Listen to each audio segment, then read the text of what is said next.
de José Garnelo y Alda y su contextualización histórica, el profesor Alberto Monterroso. Y pues también nos acompaña doña Aurora Barbero, que es teniente alcalde de Desarrollo Económico y que va a presentar al conferenciante. Gracias. Gracias.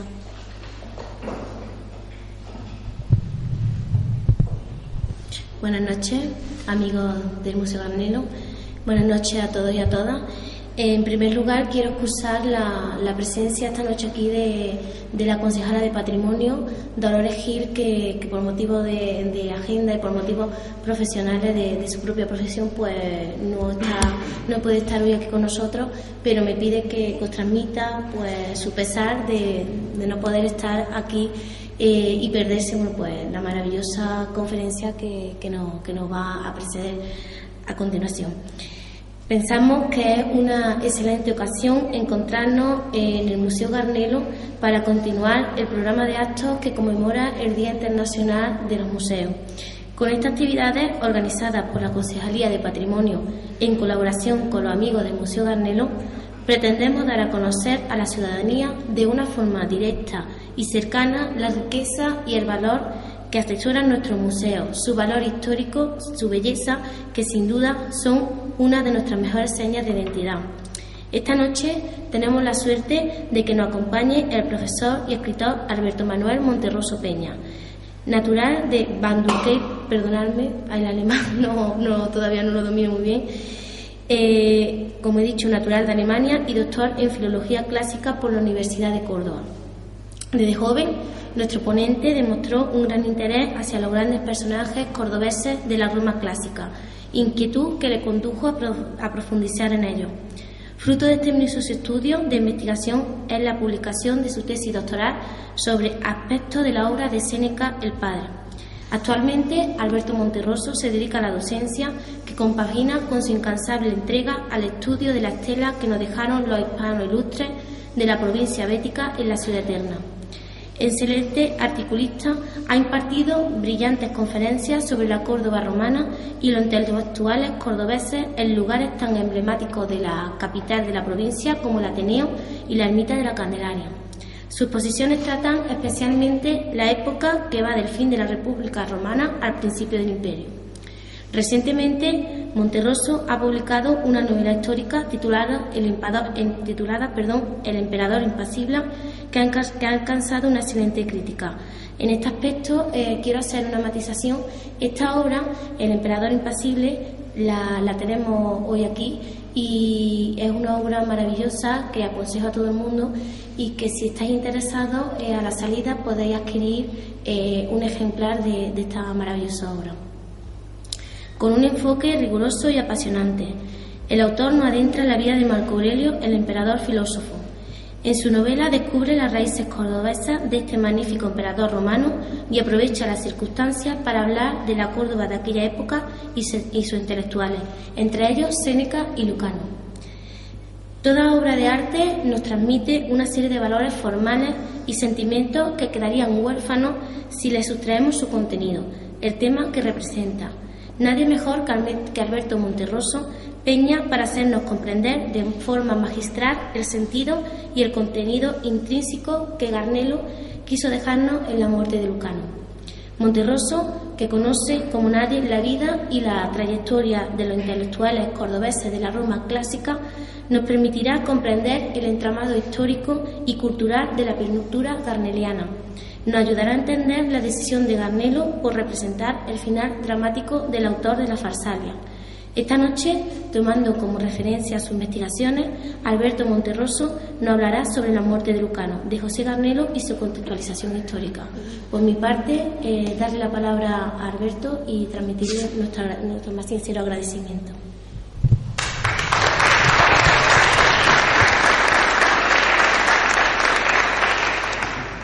Bueno, soy yo el que debo agradecer vuestra asistencia y una presentación tan amable que sin duda no merezco.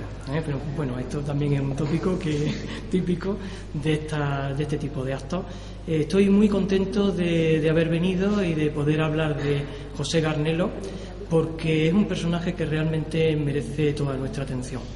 He pensado, para no hacer una exposición demasiado tediosa, centrarme en 4 aspectos básicos en mi conferencia. Y en estos 4 aspectos voy a ir intentando desmontar en cada uno de ellos 4 tópicos que existen sobre la Córdoba romana y el último de ellos concretamente sobre José Garnelo. Analizaremos el cuadro, objeto de la conferencia de hoy, la muerte de Lucano. Luego hablaremos sobre los romanos cordobeses y sobre todo el fondo histórico que hay detrás de este cuadro, y entonces al final estaremos en condiciones de poder entender todos los elementos simbólicos que hay y todos los personajes que aparecen en esta magnífica pintura. En principio, este magnífico cuadro de Garnelo no solamente nos muestra las grandes dotes pictóricas de nuestro gran pintor montillano, sino que además nos demuestra su conocimiento exhaustivo de la historia antigua y su gran erudición.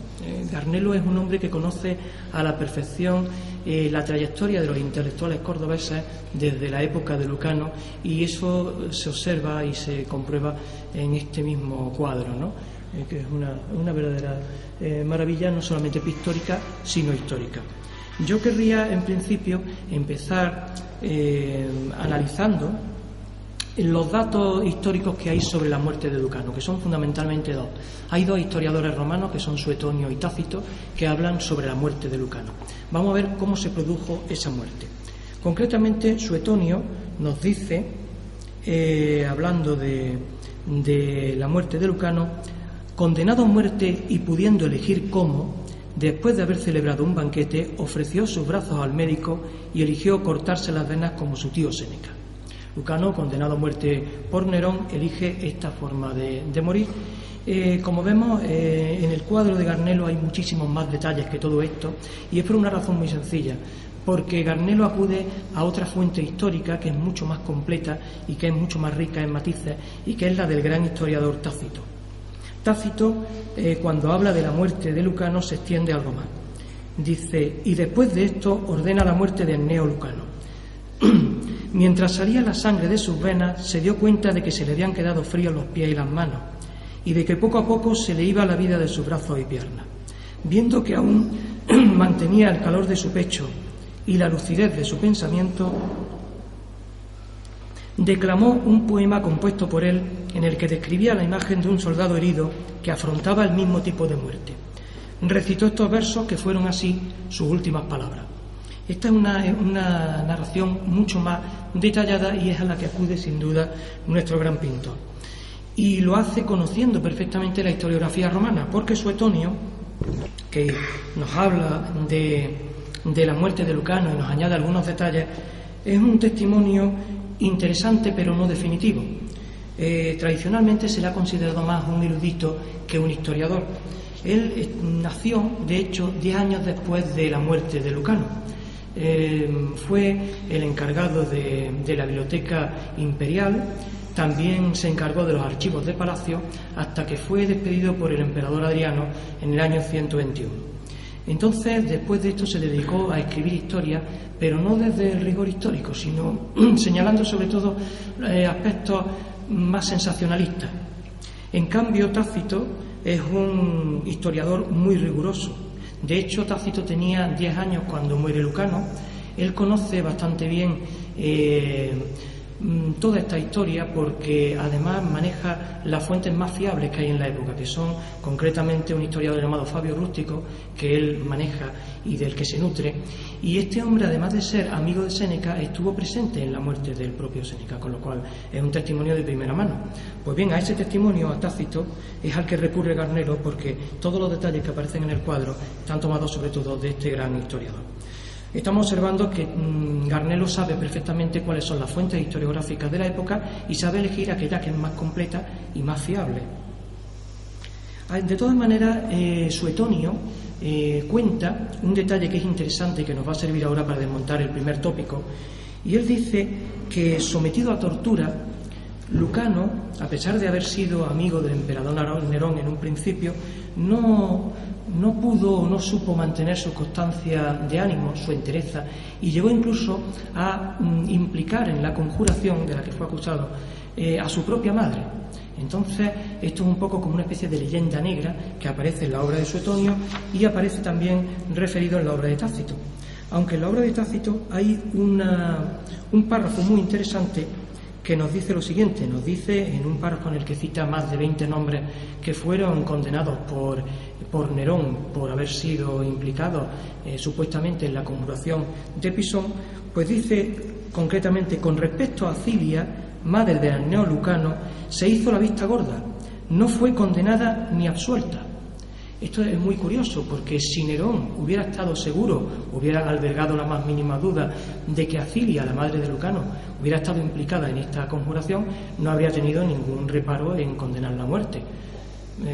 No le habría detenido en absoluto el hecho de que Acilia fuera una dignísima matrona romana y nada de eso, porque Nerón ya había asesinado a su propia madre y también había matado a su propia esposa, así que no habría tenido escrúpulos en condenar a muerte a la madre de Lucano. Así que, bueno, esto pertenece un poco como una leyenda negra que comparte también Séneca el filósofo. Justo unos años antes de ser condenado a muerte, Séneca el filósofo, al que aludiremos de vez en cuando porque sabemos que Séneca era tío de Lucano y ambos compartían muchas cosas, cultura, intelectualidad y también ideología política. Pues bien, como decimos, Séneca también tiene una leyenda negra porque se le acusó poco antes de su condena de varias cosas, entre otras de haber mantenido relaciones con la madre del emperador Nerón, con Agripina. También se le acusaba de hipocresía, de usura, de afán de riqueza, de corrupción. Y si no esta leyenda negra, que todavía perdura hasta nuestros días, al menos la imagen de un Séneca pasivo, del típico senequismo cordobés, que parece un estoicismo malentendido, parece que implica cierta pasividad, cierta aceptación resignada y conformista de la realidad, pues este tópico yo querría rebatirlo, sería el primero que quiero rebatirlo, sobre todo teniendo en cuenta que se conoce poco ciertos aspectos de la vida de Séneca y de Lucano que son de un gran interés. Por ejemplo, hay que pensar que Séneca fue condenado a muerte 3 veces. De hecho, él nació en época de Octavio Augusto, el primer emperador romano, vivió una época de cierta libertad de expresión, aunque el último Octavio Augusto era un hombre resentido, mucho más, riguroso que al principio. De todas maneras, el problema sobre todo vino con el reinado de Tiberio. Séneca vivió el reinado de terror de Tiberio. Calígula lo condenó a muerte. Planeó matarlo, no fue una condena oficial, pero planeó matarlo y de hecho Séneca se libró por muy poco, en una serie de circunstancias. Con el emperador Claudio, que es el que viene después de Calígula, Séneca es condenado formalmente a muerte y se libra de la muerte porque al final esa condena le fue conmutada por el exilio. Con la tercera condena a muerte, la de Nerón, su antiguo discípulo, esta ya no pudo evitarla y entonces sucumbió a esta condena a muerte en el año 65 después de Cristo y pues Lucano, su sobrino, también fue condenado y tampoco pudo evitar esta condena a muerte. Así que un personaje como Séneca, que es 3 veces condenado a muerte y que siempre sigue luchando por mejorar la sociedad en la que vive y por implicarse en política, no es desde luego un personaje pasivo y resignado. Así que el tópico del senequismo cordobés creo que hay que revisarlo. Además, Séneca es un hombre que era riquísimo. De hecho, su padre, Séneca el Viejo, tenía grandes propiedades, era una familia muy rica que vivía sobre todo de los metales, oro, plata, cobre, de las minas de Sierra Morena y de grandes propiedades de olivares que le hacían tener un abundantísimo patrimonio. Era un hombre que no necesitaba haberse metido en problemas. En cambio, su ideología política, que ahora veremos a continuación, y que es la que comparte Lucano, le llevaron a luchar siempre a favor de la sociedad y de imponer en Roma un régimen político más justo y que garantizara un mayor número de libertades, ¿no? Así que, en principio, desmontado este primer tópico, el del senequismo cordobés, me gustaría desmontar un segundo tópico, y es ¿por qué fue condenado a muerte Lucano? Bueno, dice Suetonio que realmente el motivo era la envidia que le profesaba el emperador Nerón. Nerón, que quería ser poeta, pues aunque en un principio es amigo de Lucano, según Suetonio, llegó a envidiarlo tanto que le prohibió escribir poesía. Se supone que la envidia, por lo tanto, es quizá una de las causas principales de la condena a muerte de Lucano. Pero Nerón no solamente lo condena digamos, o le prohíbe a Lucano escribir poesía, también le prohíbe hacer su ejercicio habitual como abogados, defender en el foro, digamos, propuestas, y por lo tanto evita que Lucano tenga una proyección pública. Tácito también nos habla del tema de la envidia, pero hay un estudioso que es Dion Casio, un historiador, que nos comenta que molestaba sobre todo la fama de sus versos y cómo la gente escuchaba todo lo que Lucano decía. Es decir, hasta qué punto la causa de la muerte de Lucano es la envidia y no la censura. Desde luego, si hubiera que buscar unos motivos para la muerte de Lucano y sobre todo la de Séneca, su tío Séneca, el filósofo, los motivos no serían la envidia del emperador, sino que los motivos serían claramente políticos. Este sería el segundo tópico que yo quería desmontar. Y claro, cuando hablamos de motivos políticos, inmediatamente tenemos que comentar cuáles eran esos motivos políticos, qué diferencia había entre la concepción política del imperio del emperador Nerón y la que podían tener Séneca, el filósofo, o su sobrino Lucano. Fundamentalmente, para conocer todo esto y para conocer precisamente cómo se desarrolla la muerte de Lucano, tenemos que hablar del asesino de Lucano. Esto como si fuera una novela de intriga, ¿no? Vamos a ver quién es el asesino de Lucano. Entonces, en la siguiente imagen veremos al emperador Nerón. Claro, hay que tener en cuenta que Nerón sucede al emperador Claudio. En un principio,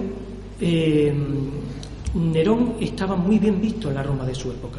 Hay que pensar que Agripina, que es la madre de Nerón, mandó llamar del exilio a Séneca, el filósofo, y le dejó, digamos, la tutoría de su hijo Nerón, de forma que Séneca se convierte en el maestro, no solo en el maestro de Nerón, sino en la persona que a la sombra de Nerón gobierna durante 8 años el Imperio Romano.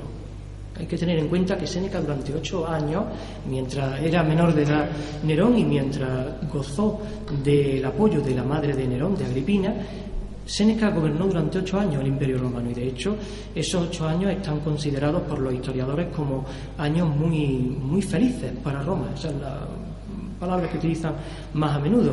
Hubo un buen gobierno, pero estos inicios tan esperanzadores soplaban en esta época aires de libertad en Roma, y bueno, pues parecía que iba a haber un régimen moderado que favoreciera la libertad y el progreso en este imperio romano que empezaba. Pues bien, estos aires de libertad y estos impulsos esperanzadores terminaron precisamente en esos 8 años. No pudo gobernar más Séneca, porque en el año 59 el emperador Nerón da un giro radical, un giro hacia la tiranía. Basta citar, pues, por ejemplo, el hecho de que en el año 59 Nerón lo primero que hace es asesinar a su hermanastro británico para eliminar cualquier posible competidor en el trono. Poco tiempo después mata a su propia madre Agripina. Después de un intento, al segundo logra matar a su madre. Bueno, pues se inicia un régimen de terror en Roma. Se divorcia de su esposa, no contento con ello, también la mata a su esposa. Y bueno, pues Séneca se va viendo cada vez más arrinconado y más solo. Solo le queda el apoyo de Afranio, que es prefecto del Pretorio, y que bueno, pues tiene el mando militar, digamos, en Roma. Y bueno, pues se va manteniendo, pero por poco tiempo. Afranio es asesinado también por Nerón. Y bueno, Séneca se da cuenta en el año 62 de que está solo y decide retirarse. no le queda otra opción. Antes de retirarse, dona todas sus propiedades y todo su dinero, que era muy considerable, a Nerón, no solamente para evitar la codicia del emperador, sino también para desmentir a todos aquellos que, como decíamos en esa especie de leyenda negra o tópico, lo acusaban de corrupción, de apego a la riqueza, etc. Así que nos damos cuenta de cuál es la personalidad de Nerón y de cómo la deriva absolutista y tiránica se va imponiendo a medida que va pasando el tiempo. Contra esta manera de ver la política, contra esta tiranía de Nerón, es contra la que reacciona tanto Séneca el filósofo como su sobrino Lucano. Así que la escena que vemos en el magnífico cuadro de Garnelo obedece a esta cuestión y a no otra. Precisamente a esos motivos políticos que, bueno, pues cuando hablamos del ideario político de Lucano tenemos que decir que su ideología política es la misma, en la siguiente imagen lo veremos, que la de su tío Séneca. Esta es la imagen de Séneca el filósofo. De hecho, Séneca se encarga de la instrucción de Lucano cuando él tiene 10 años, decía a los 10 años, coge a su sobrino y se encarga de su tutoría. Y bueno, pues Lucano hereda toda la ideología política de este gran filósofo cordobés y la lleva a cabo con la misma inteligencia y determinación que su tío.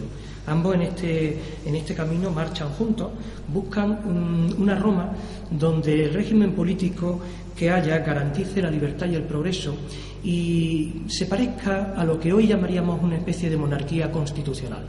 Es decir, una constitución mixta entre el Senado y el emperador. Esto es una idea muy moderna para la Roma de la época, estamos hablando de hace casi 2000 años, porque implica cierta separación de poderes. Bueno, esto es una idea política realmente muy, muy curiosa y es una idea política que defienden los intelectuales cordobeses. No solamente Séneca y Lucano, que son como la punta del iceberg, son los personajes que todo el mundo más o menos conoce, aunque ya estamos viéndolos hoy un poco más en profundidad. No solo él, si es que para hablar de los intelectuales cordobeses y de la ideología política que ellos intentan llevar a Roma, hay que empezar hablando del abuelo de Lucano, padre de Séneca el filósofo, Séneca el Viejo. Este es un hombre que es un cordobés desconocido, que yace a la sombra del olvido, como también Garnelo, un pintor magnífico, a quien no se le ha dado, digamos, la atención que creo que merece. Como otros tantos cordobeses, este Séneca el Viejo, el padre de Séneca el filósofo y abuelo de Lucano, más antiguo, pero igualmente olvidado, es un personaje importantísimo, cuya obra no fue traducida al español hasta el año 2005, cuando en otros países, en Francia, en Inglaterra, tenían ya en Estados Unidos traducciones de hacía casi un siglo atrás.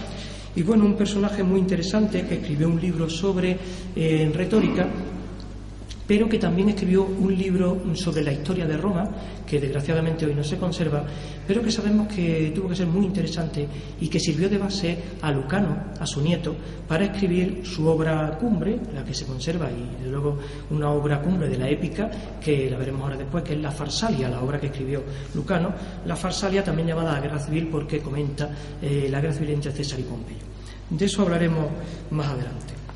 Así que, bueno, sobre Séneca el Viejo no quiero extenderme mucho, es un personaje que da para mucho y es muy rico en detalles, porque en su obra no solamente habla de retórica, habla de la cultura, de la intelectualidad, de la política, de la sociedad, de muchos aspectos de la Roma del siglo I antes de Cristo.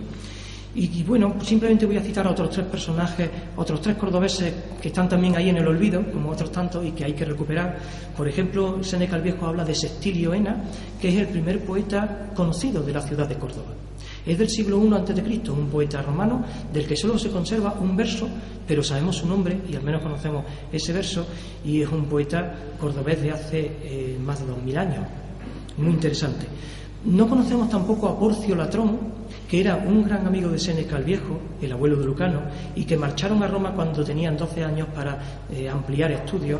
Porcio Latrón se convirtió en el orador más importante de todo el Imperio Romano en su generación, en el siglo I después de Cristo, con la generación justamente después de Cicerón, del gran Cicerón.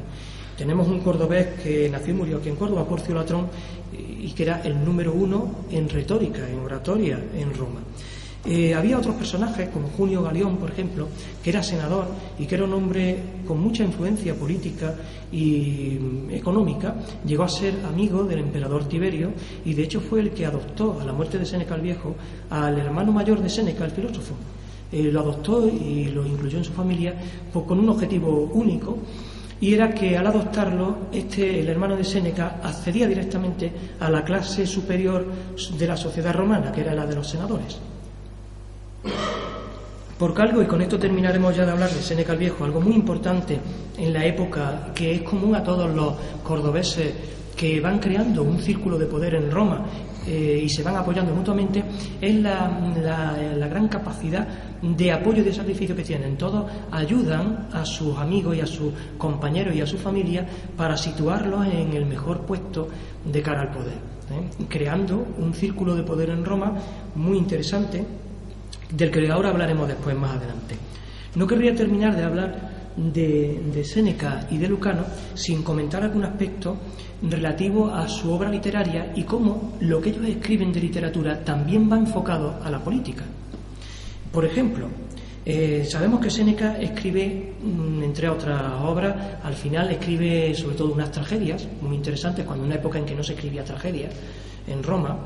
Y bueno, pues es curioso que las tragedias que escribe Séneca casi siempre tienen un conflicto entre dos personajes. Uno suele ser un tirano y otro un rex justus, un rey justo. De hecho, hay muchos autores, hay uno de ellos, un estudioso llamado Pierre Grimal, que dice que el teatro de Séneca es una constante meditación sobre el poder real, sobre qué tipo de rey o de gobernante queremos, si un monarca absoluto o un monarca moderado, tipo monarquía constitucional. Y de hecho la tragedia es algo apasionante. Permítanme simplemente una reflexión sobre la tragedia griega, que es en la que Séneca se basa para escribir su tragedia romana, ¿no? La tragedia griega, desde sus orígenes, tiene un marcado componente educacional, es decir, es educativa, paideia, decían los griegos. La tragedia busca educar a los ciudadanos. Vamos a ver cómo. Esto ya lo explica perfectamente Aristóteles. Dice Aristóteles que en la tragedia, como sabemos, los personajes siempre son personajes muy importantes. Por ejemplo, son reyes o son héroes. Y estos personajes que están en la cima del poder, personajes que podemos considerar más allá del bien y del mal, por una serie de vicisitudes, de avatares de la vida, se encuentran abocados a la más terrible de las desgracias, caen en el más hondo de los abismos. Entonces la tragedia provoca en el espectador fundamentalmente, muchas más, pero fundamentalmente dos impresiones básicas: temor y compasión. El temor y la compasión, según Aristóteles y también para todos los estudiosos grecolatinos y por supuesto para Séneca, que es una especie de Aristóteles o de Sócrates latino, ¿verdad? Pues para ellos este temor y esta compasión provocan en el espectador una comprensión de la debilidad humana, de la fragilidad humana. ¿Qué no nos puede pasar a nosotros, que somos míseros mortales, y vemos que los hombres que están situados en la cima del poder se ven abocados a una desgracia tan terrible? Este temor y esta compasión nos hacen comprender que la inflexibilidad, la tiranía, la violencia, la falta de respeto a la ley y a la ética provocan la tragedia. Así es como Séneca quiere educar a sus conciudadanos y al emperador y a los gobernantes. Esa es su forma de decir que un rey justo, que una monarquía moderada, que una monarquía constitucional garantizará la moderación y el buen gobierno, mientras que una tiranía, pues evidentemente conducirá al desastre. Hay un detalle curioso. Hay una obra de Séneca, Las Troyanas, que habla un poco sobre la guerra de Troya, que todos conocemos, ¿verdad? Y en ella aparecen dos personajes, dos reyes. Uno es Pirro y otro es Agamenón. Pirro quiere venganza y entonces quiere matar a Polisena y, entre otros, a un niño pequeño de Héctor, a su hijo pequeño, y dice que va a matarlo porque, dice exactamente, porque al vencedor todo le es lícito. En cambio, Agamenón, que conoce los límites del poder y que tiene ética, ¿verdad?, está considerado un rex justus, replica: lo que no prohíbe una ley, lo prohíbe la conciencia. Esto, evidentemente, es un ejemplo de moderación y buen gobierno. Frente al absolutismo, lo que Séneca nos está diciendo es que hay que oponer la moderación, la ecuanimidad, la ética en el poder. Una idea muy interesante. Hay que pensar que Séneca solamente escribe libros como el que hoy escribe una novela de ficción, sino que toda la carga intelectual y literaria de Séneca y también de Lucano, como veremos ahora, va encaminada a mejorar la política de su tiempo, a salvar a Roma de la tiranía y a instaurar un régimen mucho más moderado que garantice las libertades. Y esto es lo mismo que hace Lucano en su obra La Farsalia. Es una obra realmente fantástica y todo lo que se diga de ella es poco, porque parece increíble que un hombre a los 25 años haya compuesto una obra de este calibre, porque es una obra que rompe con todos los tópicos de la épica, por ejemplo, de Homero, de la Ilíada, de la Odisea. Perteneciendo a este género, rompe con todos los tópicos. Una ruptura se produce, por ejemplo, en lo que es la eliminación del aparato divino. Todas estas obras suelen ir encabezadas por una invocación a las musas. Pues bien, Lucano, cuando escribe la Farsalia, y no hace una invocación a las musas, sino que hace un elogio del emperador Nerón. Algunos piensan, hay muchos historiadores y muchos estudiosos, que comentan que este elogio parece como una especie de adulación casi servil a la figura del emperador. Pero no es así, porque curiosamente en el elogio, si uno se detiene a leerlo con detenimiento, se habla de la necesidad de un reino moderado, de paz, de concordia social. Se dice que hay que alejarse de las tentaciones orientalizantes y autoritarias. Realmente es una especie de programa de gobierno moderado. Y esto es muy interesante. Otros detalles pueden ser el racionalismo de la obra de Lucano. Él piensa que las razones del devenir histórico no obedecen al capricho de los dioses, sino que tienen causas históricas. Esto es también muy moderno para la época. Algunos dicen incluso, algunos estudiosos, que la obra de Lucano, más que épica, parece una obra de historia y además rigurosa. Bueno, el último detalle que quiero comentar sobre la obra de Lucano es interesantísimo, es sobre la figura del héroe. No se concibe una épica si no hay un héroe. Bueno, pues en la obra de Lucano no hay héroes, de carne y hueso al menos. Hay tres personajes, son Pompeyo, César y Catón. Catón está anclado en el pasado, no tiene perspectiva de futuro. Pompeyo es un hombre muy capaz, pero le falta la ética incorruptible de Catón. Y César es un gran estadista y un gran estratega, pero se asocia a la tiranía y parece autoritario. Con lo cual ninguno de los tres es un héroe. Realmente el héroe del poema es más bien una serie de ideas abstractas, fundamentalmente dos, que son el destino y la libertad. Precisamente cuando yo pienso en esas ideas abstractas que Lucano plasma en su obra, el destino y la libertad, vuelvo a ver el cuadro de Garnelo, La muerte de Lucano, porque ahí se observa perfectamente lo que es el destino y lo que es la libertad.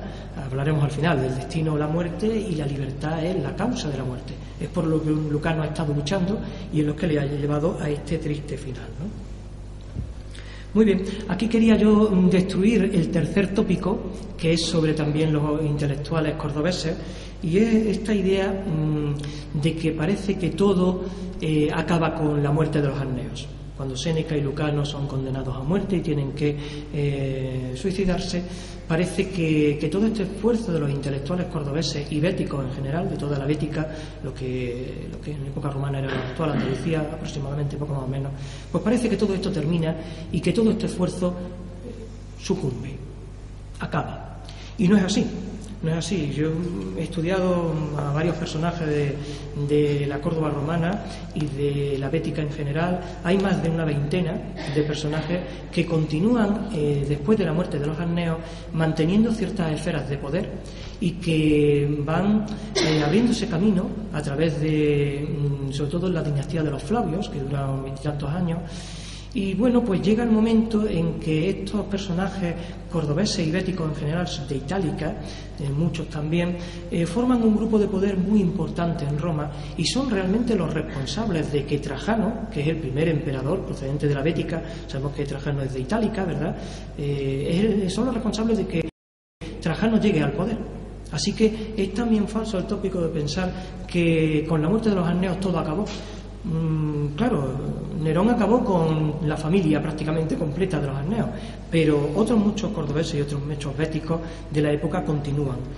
Y bueno, pues Trajano, cuando sube al poder, recuerda los 8 años estos de que hablamos del gobierno de Séneca, y concretamente dice que son los mejores y más justos años de gobierno de todo el imperio romano. Y esto no lo dice Trajano un emperador de su talla y de su categoría simplemente porque fuera también de la Bética, fuera de Itálica, próxima a Sevilla, como conocemos, y que Séneca fuera de Córdoba. No lo dice porque sean paisanos, ni mucho menos.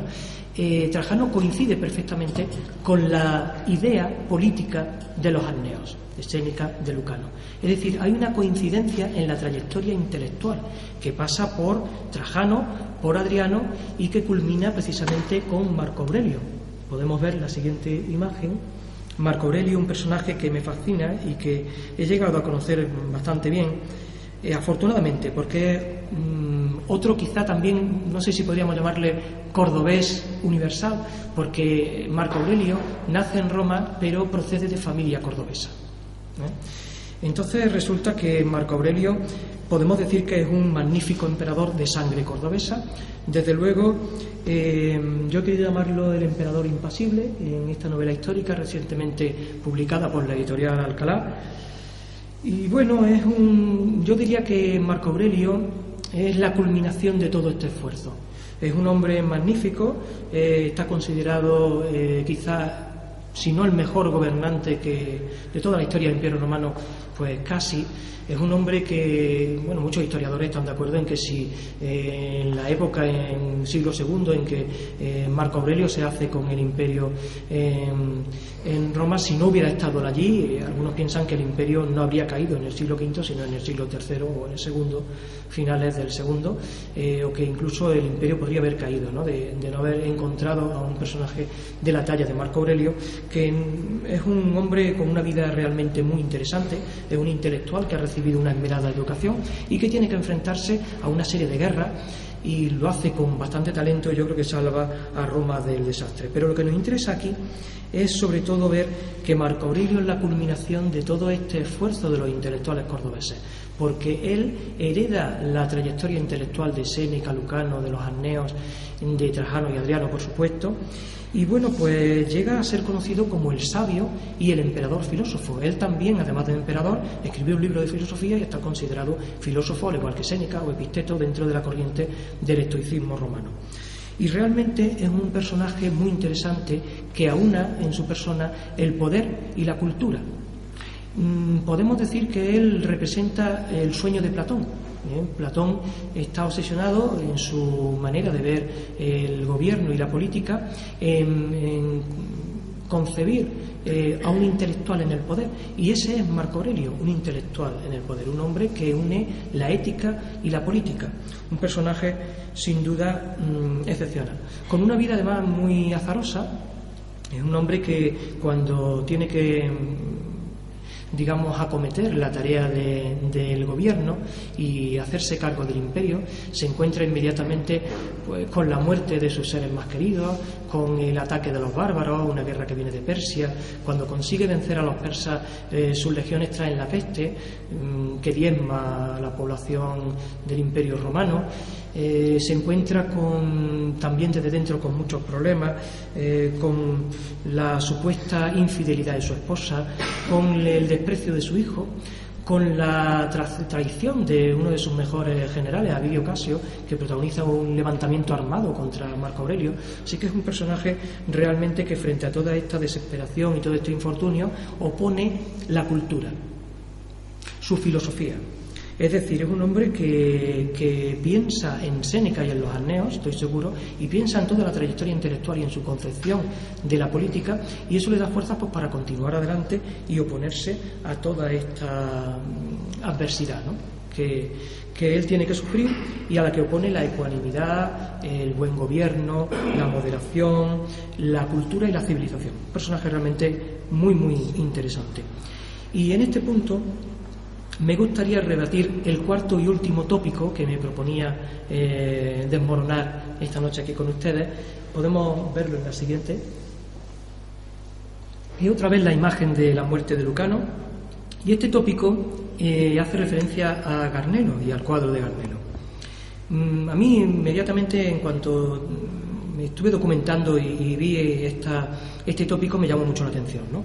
A algunos críticos les parece extraño que Garnelo utilice la figura de Lucano en este momento concreto. Sabemos que este cuadro lo pinta en la segunda mitad del siglo XIX y piensan que en esta época, en esta segunda mitad del XIX, la figura de Lucano no interesaba nada ni en España ni en Europa. Esto sí que es un tópico falso que puede rebatirse fácilmente. Vamos a utilizar simplemente 3 argumentos. Dicen que bueno, que quizá Garnelo pintó este cuadro por el hecho de que su padre 20 años atrás había usado este mismo tema, o bien por la figura dramática e incluso romántica que puede proporcionar la muerte de Lucano, pero no es así. Hemos visto todo lo que hay detrás de Lucano, hemos visto la trayectoria de los intelectuales cordobeses, hemos visto qué tipo de gobierno quieren oponer a la tiranía de Nerón, y ahora vamos a entender perfectamente todos los detalles que hay en ese cuadro. Por de pronto, el tema de Lucano y el tema de Nerón interesa grandemente en España y en Europa a finales de la última mitad del siglo XIX. 3 detalles nada más. Primero, sabemos que la pintura histórica nace sobre todo en el siglo XVIII y alcanza su cenit en la época en que Garnelo pinta la muerte de Lucano. Ahí tenemos, por ejemplo, la creación de las exposiciones nacionales, la primera en 1856, pero luego todas las demás, la de 1878, 81, 84, 87. Las principales medallas corresponden a temas históricos, no solamente a temas históricos, sino sobre todo centrados en la historia antigua, la antigua Roma, y también en la muerte de personajes importantes, la muerte de Lucano. Y bueno, baste citar, por poner algún ejemplo, no me voy a extender porque la lista sería interminable, El sueño de Calpurnia de Luis Álvarez Catalá en 1862, o por ejemplo tenemos en la siguiente imagen La muerte de Séneca de Manuel Domínguez, pintado, se ve muy pequeñita la imagen, pero se ve en el centro del cuadro Séneca. Concretamente el título, aunque se conoce como La muerte de Séneca, el título completo de esta obra es: Séneca, después de abrirse las venas, se mete en un baño y sus amigos, poseídos por el dolor, juran. Hay otro objeto más o menos simbólico que en la siguiente imagen que vemos a través del cuadro, pues podemos apreciar las lámparas de aceite que hay a derecha e izquierda, la greca del lecho, de la que ya hemos hablado, las flores que hay en el suelo, las losas de mármol, todos estos detalles cuidados con una exactitud genial. Querría detenerme en uno, el último, muy curioso, y es que ustedes pueden observar un rollo de papiro en el fondo izquierdo del cuadro. Abajo a la izquierda en el cuadro se observa un rollo de papiro, ¿verdad? Aparece en el suelo junto al baño de agua caliente en que Lucano se ha cortado las venas. En la siguiente imagen vamos a ver que en ese rollo de papiro se pueden leer las letras PH. Primero, las iniciales son PH. Y esto no puede ser otra cosa que el título del famoso poema de Lucano, La Farsalia. Porque la Farsalia, en latín no existe artículo, empezaría por Farsalia, y Farsalia en latín se escribe con PH. Así que el conocimiento tan exhaustivo, aquí podemos decir que Garnelo sabía latín, porque él sabe cómo se escribe Farsalia, y además él en su estudio de filosofía y letras evidentemente tenía un nivel muy aceptable de la lengua latina. Esta PH que aparece aquí es un detalle curioso, muy interesante, de una fuerte carga simbólica, porque además el rollo está tirado fuera de la caja, en el suelo, al pie del baño, y tiene una razón de ser, ¿no? Y es que el historiador Tácito, que sabemos que es la fuente de la que se nutre Garnelo y es el historiador más riguroso y más fiable, ¿no?, a la hora de tener conocimiento de los hechos que ocurrieron ese día fatídico del año 65 después de Cristo, pues bien, como digo, este historiador comenta que antes de morir Lucano leyó unos versos escritos por él, y en ese texto que hemos leído al principio de mi exposición comenta Tácito que precisamente esos versos pertenecían a la Farsalia. Hay varios documentos, no solamente de Tácito, hay varios documentos historiográficos que aseguran que los versos que leyó Lucano antes de morir pertenecían a la Farsalia. Garnelo, que sabe todo esto, dibuja la escena con una precisión asombrosa. En la siguiente imagen